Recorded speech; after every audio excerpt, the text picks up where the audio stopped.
राधे राधे। श्रीमद् भागवत गीता के 7वें अध्याय ज्ञान विज्ञान योग का 24वां श्लोक।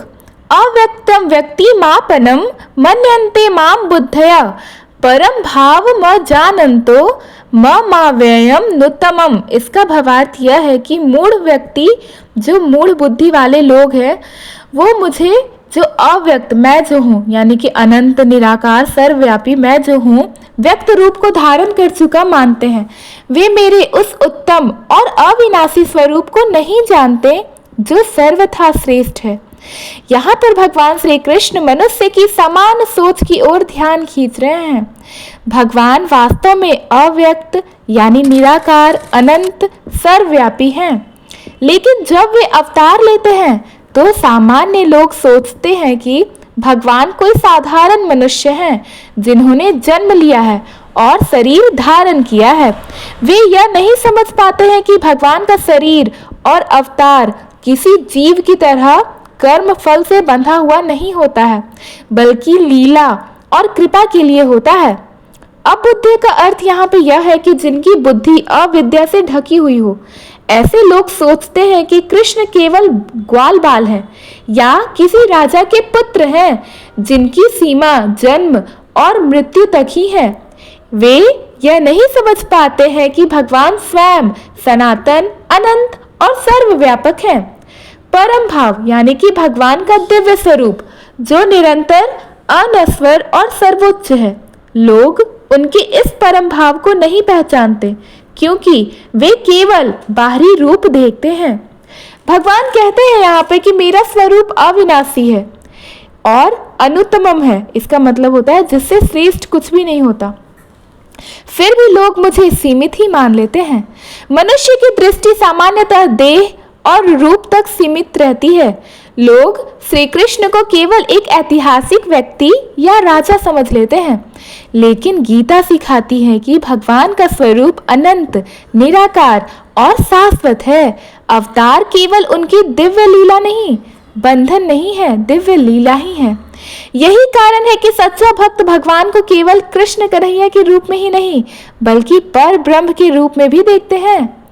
इस श्लोक का यह गहरा संदेश है कि जो लोग केवल बाहरी आंखों से भगवान को देखते हैं वे उन्हें साधारण समझते हैं, लेकिन जो हृदय से देखते हैं वे जान जाते हैं कि श्री कृष्ण वास्तव में अनंत, अविनाशी और सर्वोच्च ब्रह्म हैं। 25वां श्लोक। नाहं प्रकाशम सर्वस्य योग माया समावृतः मूढ़ो अहम नाभि जानाति लोको माम जम व्ययम। इसका भावार्थ यह है कि मैं यानी कि भगवान सबके सामने प्रकट नहीं होता। मेरी योग माया से ढका हुआ यह संसार मुझे अजन्मा, जो कि मैं अजन्मा और अविनाशी हूँ, नहीं जान पाता है। श्री कृष्ण यहाँ कहते हैं कि वह हर जगह है, सबके भीतर है, लेकिन हर कोई उन्हें पहचान नहीं पाता। कारण यह है कि भगवान ने अपनी शक्ति यानी योग माया से स्वयं को ढक रखा है।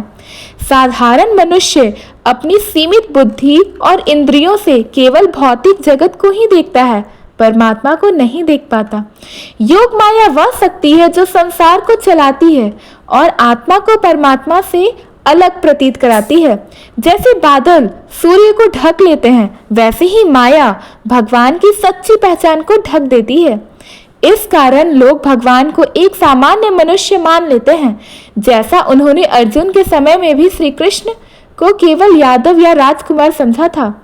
श्री कृष्ण स्वयं को अज यानी कि जन्म रहित और अव्यय यानी कि नाश रहित बताते हैं। यहाँ पे मनुष्य अपने जीवन को जन्म और मृत्यु के चक्र से देखता है, इसलिए भगवान के इस सनातन स्वरूप को समझना उसके लिए कठिन हो जाता है। लोभ, वासना, अज्ञान और अहंकार से घिरा हुआ मनुष्य परमात्मा को केवल एक धार्मिक कथा या इतिहास का पात्र समझता है। जिनकी बुद्धि माया में फंसी है वे भगवान को सामान्य इंसान के रूप में देखते हैं और उनके दिव्य स्वरूप को नहीं समझ पाते। वास्तव में भगवान हर हृदय में बैठे हुए हैं, लेकिन उन्हें पहचानने के लिए श्रद्धा, भक्ति, समर्पण आवश्यक होता है। और प्रेम भी। केवल विवेक और आध्यात्मिक साधना से यह आवरण हटता नहीं है। इसके लिए प्रेम अति आवश्यक है और तब आत्मा भगवान का दिव्य स्वरूप देख पाती है। जब तक मनुष्य केवल भौतिक दृष्टि से संसार को देखता है तब तक वह ईश्वर की पहचान नहीं कर सकता। हमें अपनी दृष्टि को भक्ति और ज्ञान से शुद्ध करना होगा।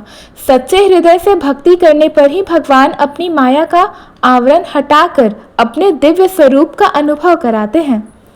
यह श्लोक से हमें यह सीख मिलती है कि ईश्वर हमारे सामने ही है, परंतु हमारी आंखें माया के कारण उन्हें नहीं देख पाती। भक्ति, प्रेम और समर्पण ही वह साधना है जिससे हम भगवान को पहचान सकते हैं। धन्यवाद। अगर आपको हमारा ये वीडियो अच्छा लगा, ये दोनों श्लोक का हिंदी अर्थ समझ में आए, तो प्लीज़ हमारे वीडियो को लाइक करें, अपने फ्रेंड्स फैमिलीज के पास शेयर करें और नए हैं तो हमारे चैनल को सब्सक्राइब करना ना भूलें। राधे राधे। राधे राधे। हरे कृष्णा। हरे कृष्णा। जय श्री राम। जय श्री राम। श्रीमन नारायण। नारायण।